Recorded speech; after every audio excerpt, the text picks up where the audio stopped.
Guys, I'm practicing my hosting skills. I'm supposed to make a segue between the intro and Cyborg Bees, but I don't know. So now the intro's done, let's talk about Cyborg Bees. Where are all of your students from?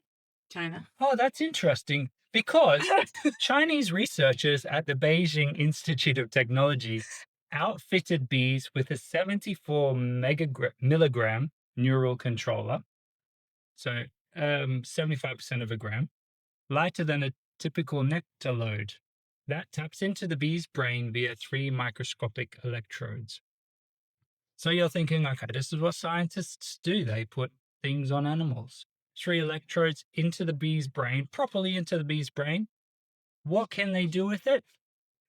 In flight tests, these cyborg bees responded directly to commands, forwards, backwards, left, right, with 90% accuracy. I have a question. Go ahead. Were the commands given in Chinese?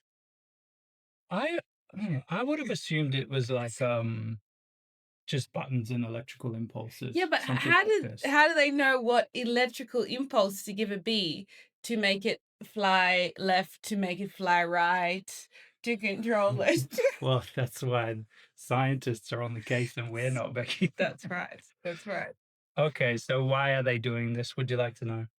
Yeah, I would like to know because it's so dumb to say ethically I don't agree with this because I'm a meat eater, I have a lot of other animal products and I benefit from a whole lot of animal research. However, I can still say I just don't like the thought of this. So definitely, why are they doing it? It's geared toward covert reconnaissance. How do you say that word? Recognize. Reconnaissance. Yeah. So yeah, for the military. Hmm. Fun twist. This is a great fact, actually. When I read this, I was like, wow, I should look it up for the video.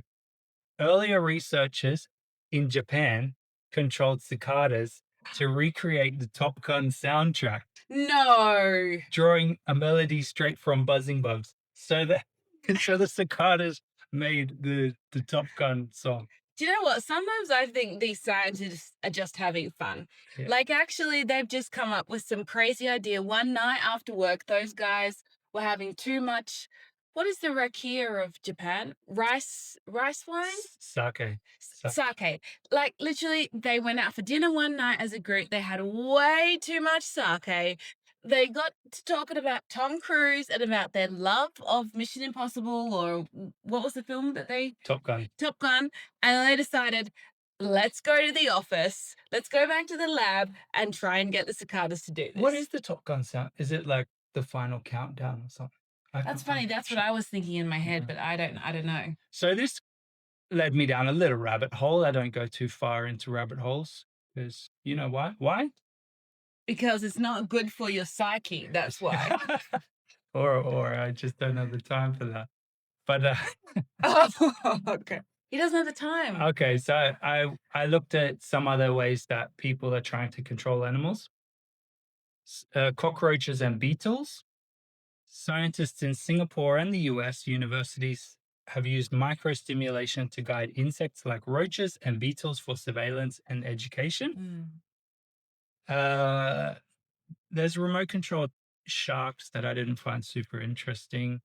Vision manipulating turtles. This was like all quite simplistic. They just like put some glasses on it and then gave it blinkers. So if it couldn't see this way, it would swim that way. If it couldn't see that way, so that's not in the same realms as what we're talking about. Do you know what? It's a shame that all of these tests are carried out for the purpose of armament or defense, but it's basically all around that same reason of why they're doing it. Wouldn't it be nice if they were developing it? For example, there's so much roadkill. We're driving to and from where we live to another city, and there's so much roadkill, whether it be like domestic animals, like we have a lot of street dogs and street cats, or if it's like the native wildlife. Why can't they develop something that is sensory warning for animals not to cross the road? Or, for example, we all hate having insects in our home.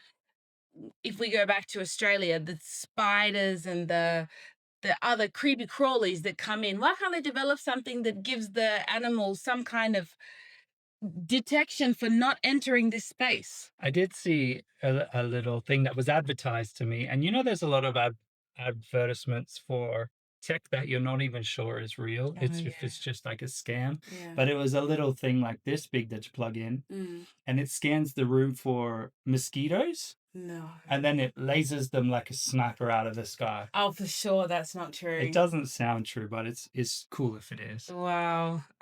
So let's just get into a few more. Pigeons with brain implants. Chinese researchers at Shandong University successfully directed pigeon flight paths using implanted microelectrodes. This is an interesting one.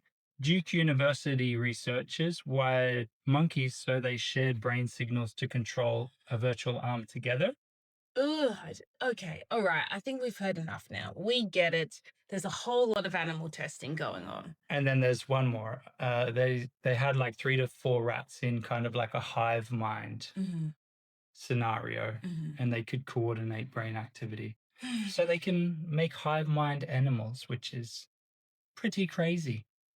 But where does this lead us? Yeah. They could possibly do it to humans one day Yeah, and yeah, like guide us like robots. yeah.